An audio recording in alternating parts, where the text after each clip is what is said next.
Have you already learned quite a number of jazz standards, but then you still don't feel like you really know what you're doing when you're playing them? When you play tunes, do you always play them the same way? I mean, same key, same style, same tempo, maybe even the same voicings, and exactly the same rhythms. Can you actually improvise freely and creatively on the tunes that you've already learned? When you learn a tune, does it feel like you're starting from scratch? You've probably fallen into the same trap that I fell into when I started learning. You see, I made the mistake of thinking that I just had to learn more tunes and then somehow I would end up fluent at jazz. Now, there's a bit of truth to that. You do have to learn some tunes, but here is the problem. Learning songs takes time. Your problem isn't really how many songs you know. Your problem is that you're not fluent at jazz. Now, over the years, I've come to the conclusion that you don't really need to learn hundreds of jazz standards. If you actually take the entire American or the Great American Songbook, you'll notice that there are a relatively small number of harmonic formulas that most of these standards are built from. Now, in this video, I'm going to show you just one of them. And I'm also going to demonstrate in maybe at least 5 jazz standards that you're going to find this formula in. And once you see this, I think that you're going to start looking at jazz standards in a completely different way. Now, if you're hearing this and already you're thinking to yourself, you know what, this is exactly what I need, then I want you to know that this is exactly why I created my jazz piano courses. So in the Jazz Piano Fundamentals course, I don't want you to spend months and years just memorizing a whole bunch of songs or maybe even just playing them from a lead sheet. In my course, I teach you the harmonic formulas, such as the one that I'm going to show you now. And I'm going to show you the foundational language that keeps appearing in at least 90% of jazz standards. So maybe not the more modern and contemporary repertoire, but definitely these songs that we refer to as jazz standards from pretty much before 1960. I'll tell you a little bit more about my courses later, but first let me show you why this approach is such, in fact, it's such a brilliant approach and it makes such a massive difference to your playing. All right, so let's start with the simple formula. I'm going to call this 2, 5, 1, 4. Now in the key of C, that gives us D minor 7, that's chord 2, and then G7, that's chord 5, and then C major 7, chord 1, and then F major 7. I'm actually going to use inversions, and again, inversions is something that I teach in the Jazz Piano Fundamentals course. So there's 2, there's 5, there's 1, there's 4. Right, so right now I'm just playing the plain chords, no fancy voicings or anything. So there's 2 again, D minor 7, 5, 1, and then 4. So ideally you want to be able to play this in multiple keys. So I don't want you to just think of those as 4 chords.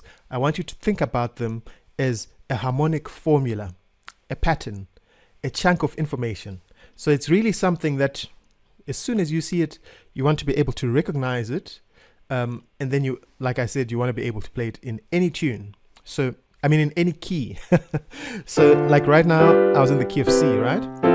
But if you call out a key to me and say F sharp, I should be able to say 2, 5, 1, and then 4. If you say key of A, I need to be able to say 2, 5, 1, 4. So any key of D, 2, 5, 1, 4. Right, so you want to know that formula inside out, and that's how you become fluent at playing tunes.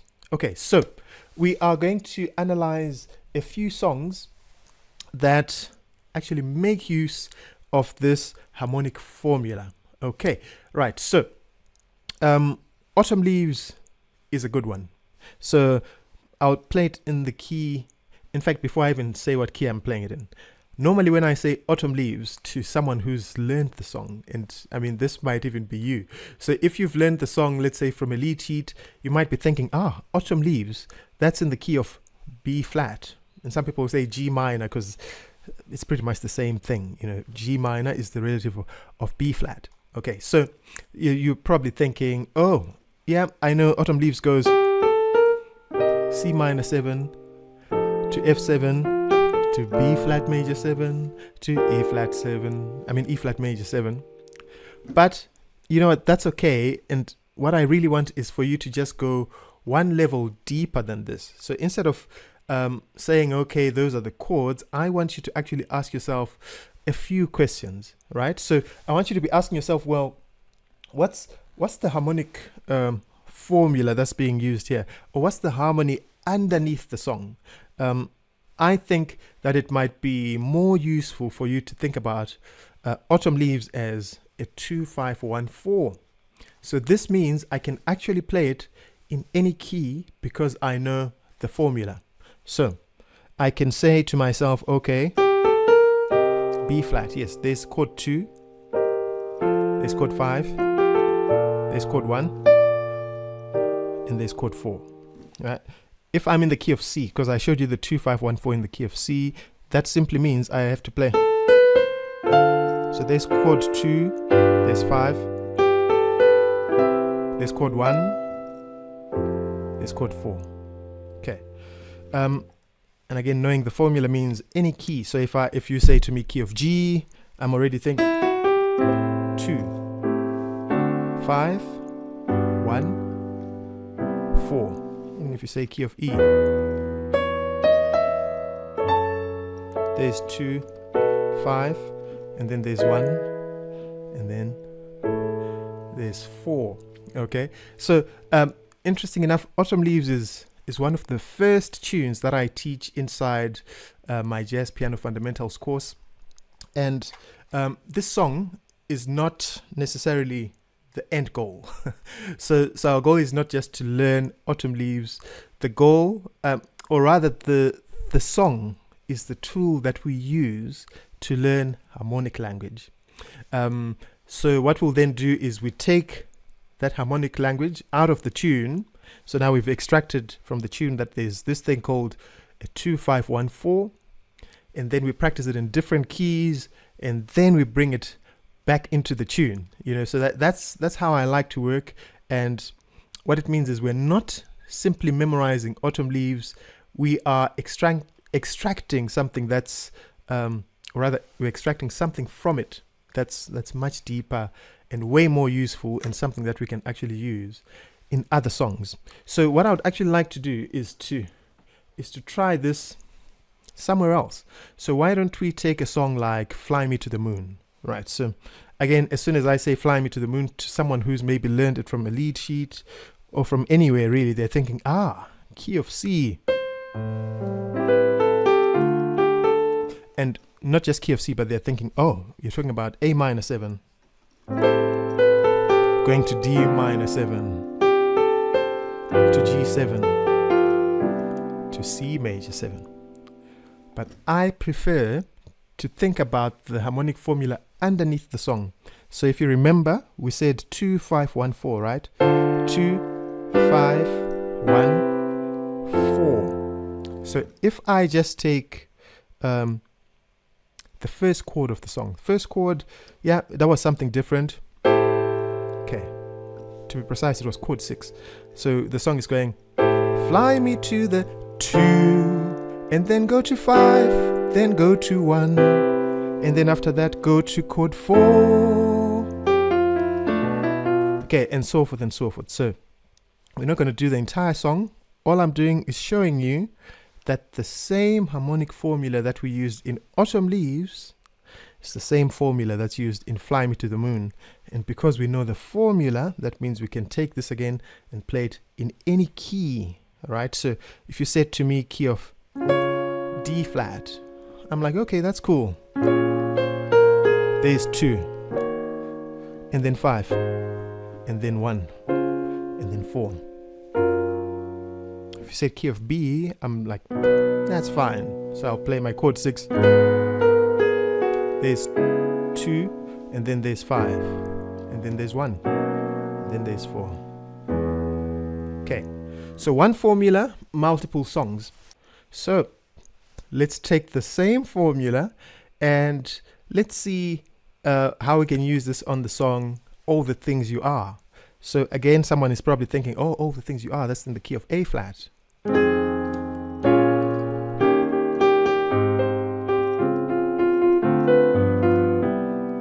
There's some truth to that. It's commonly played in the key of A flat, but what's more important is to know what's happening in that tune. In that tune, we also find 2, 5, 1, 4. Look at it if I play it in the key of C. Remember, 2 is D minor 7, 5 is G7, 1 is C major 7, and there's 4. If I play chord 6, just like I did with Fly Me to the Moon,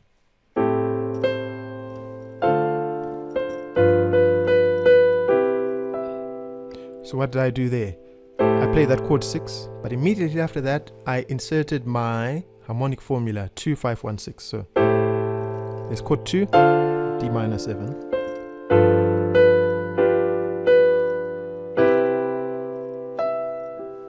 Okay. Oh, chord 4. I forgot about the chord 4, right? So even this song is using exactly the same harmonic formula. 2, then chord 5, then chord 1, and then chord 4. So really useful for us to start thinking about the formulas, because if I learned anything in Autumn Leaves, that means I can take that same piece of vocabulary or language and play it in Fly Me to the Moon. I can take the same information and play it in All the Things You Are. Okay, let's continue having fun with this. Let's try another song.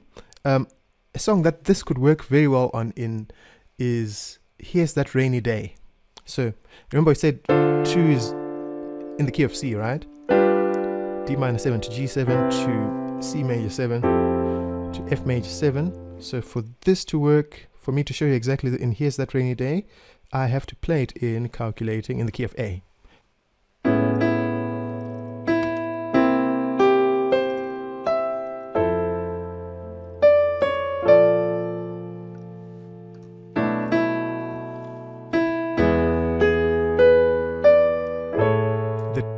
The harmonic formula is coming just now. Here. 2, 5, 1, and then 4. So in that little section there, 2, here's that rainy day they told me about. 2, 5, 1, 4. Okay. So we could go on and play this. Let me throw out another one at you. Tune Up by Miles Davis. And again, people who've learned this song will probably be thinking, oh, that's in the key of D, you know. So they're thinking, okay. And then this part that I'm playing here is actually a 2, 5, 1, 4. In the key of B flat. So I've just played a 2, 5, 1, 4 in the key of B flat.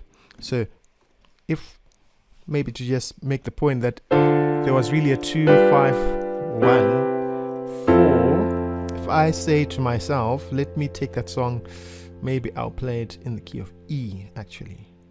So let's see how would this work. If I say,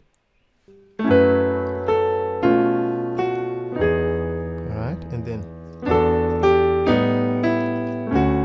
here's the 2, 5, 1, 4. 2, 5, 1. Okay. 2, 5, 1, 4. So even in tune up. How many songs have we got now? 5. As I'm playing these things, I'm really hoping that you can see how much more manageable the harmony becomes when you start recognizing the underlying movements.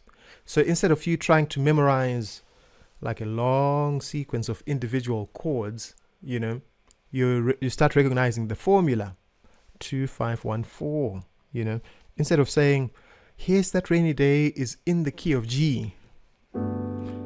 you know, and those are the chords. G major 7 to B flat 7, and then E. I mean, that's a lot of information.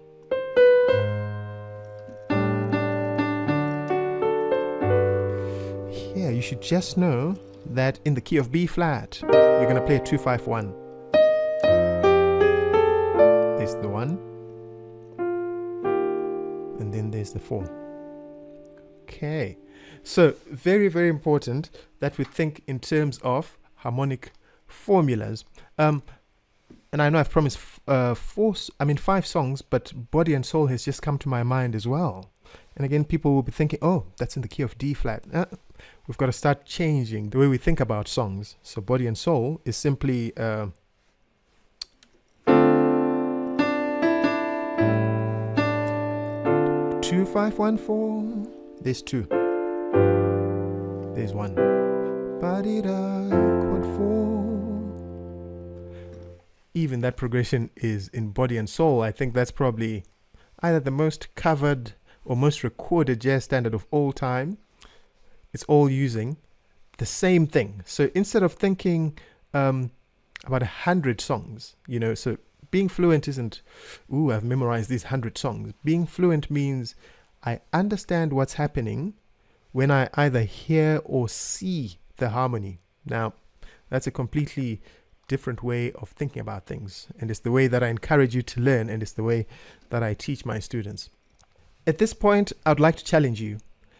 Because if you've been learning jazz by simply collecting songs, you know, you go from one song to another song to another song, how long are you going to continue doing that? Because if every new song is going to feel like completely new information or yet another mountain to climb, you can easily spend years learning jazz and still feel like you don't really know what you're doing. So you don't need these random collection of songs. You actually have to choose your songs very carefully. So instead of like, ooh, I've heard about this song, or ooh, I like this song, your choice of song should be determined by what is the harmonic formula behind this song? Like, what language can I actually learn from this song that I can transfer from one song to another song? Okay, so you don't need a collection of songs. You simply need a system for understanding the language that's underneath the songs. So if you haven't already, please check out my courses. The Jazz Piano Fundamentals is going to teach you some essential harmonic formulas. I've just shown you one of them. There are a lot more. And then it's just going to give you a solid foundation for any jazz that you're probably interested in learning. Not only do we have the Jazz Piano Fundamentals, but the Jazz Piano Lab is also going to take those foundations that you've built and it's going to develop your fluency so that the things that you're practicing actually start showing up in your playing. Okay, so you're going to have a whole bunch of exercises and a whole system for how to practice. Okay, and then, you know what, if you want the complete pathway, then you can actually get both courses and there's a bundle there that can actually save you at least $100. So anyway, if you're serious about going beyond just memorizing songs and you now actually want to become fluent in jazz piano, please don't just watch this video and then go back to practicing the same way. Ensure that you use this idea. Start learning the language, not just learning the songs. The links are going to be in the description. Okay, so let's just take a step back. So we've looked at Autumn Leaves, Fly Me to the Moon, All the Things You Are, Here's That Rainy Day, Tune Up. We've even said Body and Soul. I've got more songs coming to mind, but I'm going to try and be disciplined here. So all these different songs, but we've discovered that there's familiar harmonic language inside them. And this right here is just one formula. Now, I want you to think about what happens when you start learning other formulas. So what if you learned not just the 2-1-5-4, but what if you learned the turnarounds? What if you learned your secondary dominants? What if you learned the minor 2-5-1, or the blues, or minor blues, or rhythm changes, or things like backdoor dominants and backdoor 2-5s and so forth? You can actually start to build a vocabulary. And once you have that vocabulary, then songs will become easier to learn. What's actually even more important is that you become better at hearing what's happening. And once you do that, I mean, that's going to change your approach to improvisation altogether. Okay, because if you've only memorized one song, or if you've just memorized the notes, let's say for a solo over Autumn Leaves, then you're still tied to that particular tune. But if you understand the formula underneath, it means you can take the same ideas into another tune. Okay, so you can transpose them, you can change the rhythm, you can change your voicings, you can start creating your own lines, and that's how you develop your own voice. And this is how this thing that we call improvisation actually becomes freedom. Okay, when people are listening to you, they've got no idea whether you're going to come from the sky or from the ground or from the side. Are you coming by ship or by rail? They'll have no idea. And I believe this is really the goal. So I don't want my students to just become people who can play a long list of standards. In fact, what I really would not like is for them to freeze, especially if someone says, let's change the key. Or if someone calls a tune that maybe they've never played before, but maybe they know it, but they haven't memorized it. So I want them to become musicians who understand the language, because when you understand the language, that gives you options. You can, when you're playing with others, you can respond, you can adapt, you can improvise, and you can hear something, in fact, something you've never played before, and actually think, this tune, I've never played it. Like, what's one that comes to my mind right now? Oops.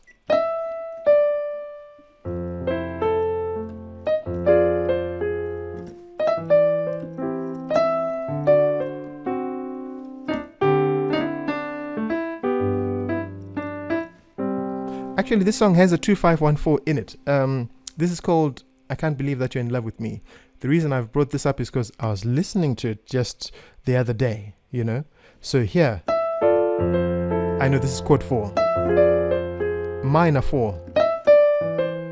That's chord 1. I can see this is an extended turnaround coming. 2, 5, 1, and then it goes to chord 4. Okay, so you're actually now starting to hear, to understand what's happening. That's quite an incredible feeling, actually, when you can play a song that you've never learned, but because you've heard it, it's actually making sense. Now you're actually speaking, and you're not just reproducing something that you've practiced, And to me personally, that's what fluency means to me. So here's how I would take the idea into the practice room. Don't go into your practice room and start learning a new song. Just take the 2-5-1-4. You can choose one key and just go through that until you've got it inside out in that key. And then you can say to yourself, okay, I've done it in the key of C. Let me try another key. You could go down the circle of fifths if you want to. Okay, now you're in the key of F, right? So there's 2, 5, 1, and then 4. If you go down the circle again, you're going to find yourself where? In B flat, right? So there's 2, 5, 1, 4, and on it goes, until you can play it in as many keys as possible. But don't just play it mechanically. Listen to what you're playing. Hear the sound of the 2 going to the 5, and hear the 5 going to 1, and then hear the 5 moving to 4. And if you're into voicings, feel free to try different voicings. Feel free to try different rhythms. Feel free to improvise over that formula. And then you can find the formula inside a tune. Start with the songs that I demonstrated in this video. What was it? It was Autumn Leaves, Fly Me to the Moon, Here's That Rainy Day, Tune Up. And then, once you've gone through that, you are really doing something that's different from simply learning 5 new songs. Okay, you're learning one piece of language and seeing how it behaves in a different context. And that's how you build understanding. That's how you start making connections. That's how you become fluent. Okay, so again, if you're learning jazz standards maybe one at a time, and every tune feels like another new project, I really want you to stop and think about what we've talked about today, because you really don't need all this information in your head. You just need a few formulas and then you're good to go. Okay, you just need to start understanding the language beneath songs. And remember, that's what I help students do in the Jazz Piano Fundamentals course and in the Jazz Piano Lab.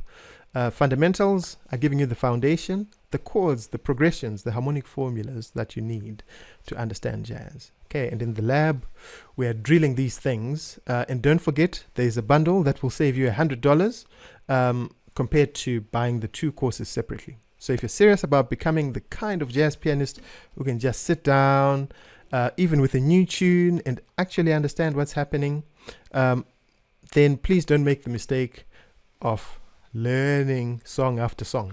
Don't spend the next year doing that.